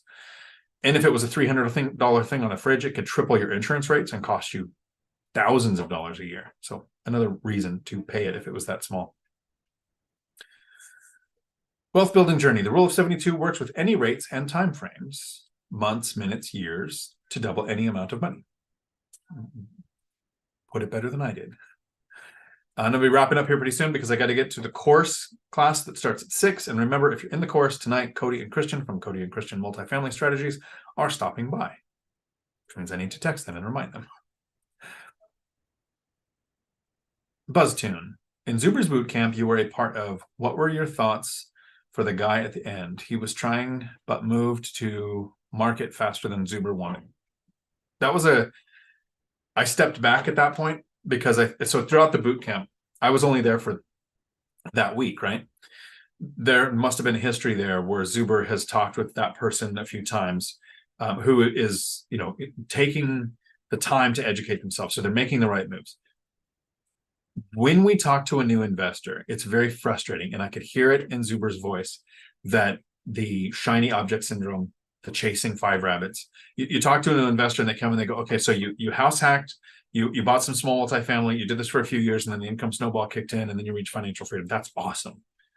Have you ever heard of storage? What about short-term rentals? Like, they just kind of go through this gambit of completely different strategies that take a months and months worth of education to learn the market, to learn the strategy, to understand the asset class, to figure out the way you diversify differently in that asset class. To Zuber's point, he said, it basically grabbed the guy by the shoulders virtually through Zoom and said, focus, focus. Until you focus, you won't get good at anything. And I think that was a very good thing for Mike to do. I think that the person is reaching out saying, hey, you guys have done this. I want to know how to do it. And then now this is an example of what my son is. Perfect example. My son, and I almost want to type this so you guys don't think I'm cussing, but my son is an ask hole. Meaning he'll ask a bunch of questions, get a bunch of advice, and then ignore it. So if somebody is like this gentleman that was in Zuber's boot camp, every week is asking about a different strategy, at some point Zuber would go, hey, we can't help you. We can tell you how the strategies work. We can tell you how to invest. We can't tell you what to choose to invest in. We can't tell you what your retirement goals are. We can't choose the path for you. But once you've chosen a path, now we can give you some direction. Kind of like when it comes to choosing a mentor. If you want to find a mentor, the best thing to do is not to go, how can I provide you value? Can I pick your brain? Can I take you to lunch? Can I buy you coffee? None of that matters. If you want to learn how to wholesale, learn the basics of wholesaling. Hundreds of hours of videos, a couple of books, right? Then you've got a baseline for what wholesaling is. So you've got the arguments against the agents who say it's illegal. You've got the arguments against the people who say you're taking advantage of the seller when you're actually getting the seller what they want, right? You learn the basics, and then you go find a wholesaler and you'd have a conversation with those basic knowledge. They will want to help you. If you want to learn how to do buy and hold investing with small multifamily and make work optional in 10 years or less, and you learn the basics, and then you come and you just watch videos like this and you see the same questions come up and you're like, I know that question, I know that question. And then you ever meet somebody like me or an investor in your area who has small multifamily, has done this, and you talk about yield, tenant retention, fixed rate debt, like just the basics, that investor is going to go, I will waste all the time I have talking to you because this will be productive, versus the person who goes, I really like what you've done. I want to do that. I don't know anything about it, but can you teach me? Can I pick your brain? There's no production. There's no foundation to build on there. That's what Zuber was doing with this gentleman. He was saying, pick something, focus, get good at it. And then if you find out it doesn't work, months down the road, shift to a different strategy that might work. It took me 1.5 years to go, single family houses here don't cash flow. I'm going to go for small multifamily. So thank you all very much for hanging out with me on this Tuesday. I will see you next Tuesday at 4 p.m. Pacific for another live stream. I'll have a couple of videos coming out between then. I might do some live streams on the road as I'm going to Texas if I find something cool in the background to do. I think I'm in San Antonio. I'm going to put my email in the chat for the people that are there. If you want to maybe go to lunch, email me. Don't know how long I'm going to be there. Just driving a car down and fly back, but I'll be there for a couple days, I'm sure. Until my next video, thanks for coming to my Dion Talk.